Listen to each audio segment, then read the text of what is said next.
Welcome back to my channel Vibhas kitchen and life style. ఈరోజు మన వీడియోలో perfect hotel style idli sambar ఎలా చేసేయాలో చూసేద్దాం.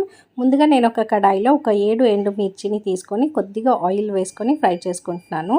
ఇది 1 మినిట్ ఫ్రై అయిన తర్వాత ఇందులో కొద్దిగా కరివేపాకు కూడా వేసి బాగా వేయించుకోవాలి. ఇవి కొద్దిగా మనకు బాగా వేగిన తర్వాత ఒక ప్లేట్లోకి తీసేసుకోవాలి. ఇప్పుడు అదే కడాయిలో 2 స్పూన్స్ అంత ధనియాలు, 1 టీ స్పూన్ అంత జీలకర్ర, కొద్దిగా పెప్పర్, అలాగే కొద్దిగా మెంతులు, ఒక దాల్చిన చెక్క,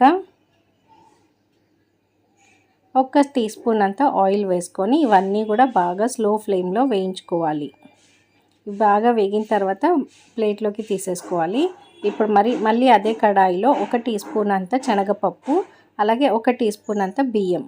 ఇవి ఎందుకు వేస్తున్నామంటే మనకి సాంబార్లో చిక్కదనం రావడం కోసం ఇవి ఫ్రై చేసుకుంటున్నాను. ఇవి బాగా వేగిన తర్వాత లో ఫ్లేమ్లోనే వేయించుకోవాలి. వేగిన తర్వాత ఇవి కూడా సైడ్కి ప్లేట్లో తీసేసుకోవాలి. ఇప్పుడు ఇందులో ఒక ఉల్లిపాయని పెద్దగా కట్ చేసుకొని అందులో 1 టీ స్పూన్ అంత ఆయిల్ వేసి ఫ్రై చేసుకుంటున్నాను. ఇవి ఉల్లిపాయలు కొద్దిగా గోల్డెన్ బ్రౌన్గా మారిన తర్వాత మనం చల్లారి పెట్టుకోవాలి. ఈ మసాలా అంతా కూడా చల్లారి పెట్టుకోవాలి. అలాగే ఉల్లిపాయలు కూడా చల్లారిన తర్వాత మిక్సీ జార్లోకి ట్రాన్స్ఫర్ చేసుకోవాలి. ఫ్రై చేసి పెట్టుకున్న ఉల్లిపాయలు కూడా వేసుకుంటున్నాను.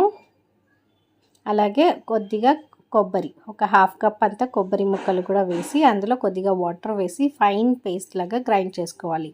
ఈ విధంగా మనకి ఫైన్ పేస్ట్లా గ్రైండ్ చేసి పక్కన పెట్టుకోవాలి. ఇప్పుడు ఒక కడాయిలో ఒక 1 టీ స్పూన్ అంత ఆయిల్ వేసుకొని అందులో సన్నగా కట్ చేసుకున్న 2 ఉల్లిపాయల్ని వేస్తున్నాను. ఇవి కొంచెం గోల్డెన్ బ్రౌన్ కలర్ వచ్చేంత వరకు ఫ్రై చేసుకోవాలి. కొద్దిగా ఇలా మన ట్రాన్స్పరెంట్గా మారిన తర్వాత ఇందులో ఒక 2 టొమాటోస్ని ఫైన్గా చాప్ చేసుకొని వేసుకుంటున్నాను. అలాగే ఒక 1/2 టీ స్పూన్ అంత పసుపు, 1 టీ స్పూన్ అంత ఉప్పు వేసి బాగా మిక్స్ చేసుకోవాలి. ఇప్పుడు ఇవి మనము ఒక మీడియం ఫ్లేమ్లో పెట్టుకొని టొమాటోస్ అంతా బాగా మెత్తగా అయ్యేంత వరకు ఒక 2 నిమిషాలు 5 నిమిషాల వరకు ఫ్రై చేసుకోవాలి. ఇలా లిడ్ క్లోజ్ చేసుకొని ఒక 5 నిమిషాలు ఫ్రై చేసుకుంటే మనకి టొమాటోస్ అనేది ఇలా మెత్తగా సాఫ్ట్గా అయిపోతాయి. మనం ఇలా స్పూన్ తోటి కొంచెం స్మాష్ చేస్తే సాఫ్ట్ అయిపోతాయి. ఇలా టొమాటోస్ అంతా బాగా మగ్గిన తర్వాత ఇందులో ఇందాక మనం మిక్సీకి వేసి పెట్టుకున్న మసాలా పేస్ట్ని వేసుకోవాలి.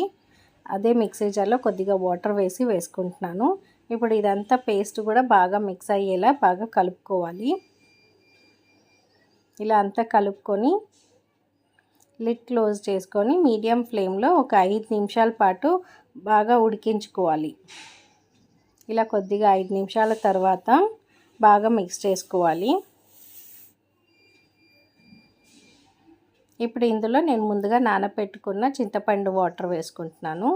అలాగే ఒక 1/2 టీ స్పూన్ అంత బెల్లం వేయడం వల్ల మనకి సాంబార్ టేస్ట్ అనేది చాలా రుచిగా ఉంటుంది. సో బెల్లం మాత్రం స్కిప్ చేయకుండా వేసుకోండి. అలాగే నేను 1 కప్పు కందిపప్పుని ఉడికించి మ్యాష్ చేసి పెట్టుకున్నాను. ఇప్పుడు అది కూడా ఇందులో మిక్స్ చేసుకొని మనకి ఎంత వాటర్ కావాలో అంత మిక్స్ చేసుకోవాలి.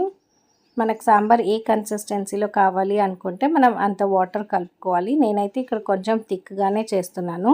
ఇడ్లీలోకి కొంచెం థిక్గా ఉంటే బాగుంటుంది కాబట్టి నేను వాటర్ కొద్దిగా వేసి తర్వాత సాల్ట్ అడ్జస్ట్ చేసుకోవాలి. మనం ఆల్రెడీ టొమాటోస్ వేసినప్పుడు సాల్ట్ వేసాం కాబట్టి ఇప్పుడు సాల్ట్ ఎంత కావాలో అంత చూసుకొని వేసి మనం లిడ్ క్లోజ్ చేసుకొని ఒక 5 నుంచి 10 నిమిషాల పాటు లో ఫ్లేమ్లో బాగా మగ్గించుకోవాలి. ఇలా సాంబార్ అంతా కూడా కొంచెం బాయిలింగ్కి రావాలి. ఇలా బాయిల్ అయ్యేటప్పుడు నేను ఒక పోపు వేసుకున్నాను. ఆవాలు, జీలకర్ర, కరివేపాకు, ఎండుమిర్చి వేసి పోపు వేసుకున్న దాన్ని ఇందులో మిక్స్ చేశాను. ఇలా అంతా కూడా బాగా కలిపి ఒక 5 నిమిషాలు మనం ఉడికించుకుంటే tasty hotel style idli sambar ready.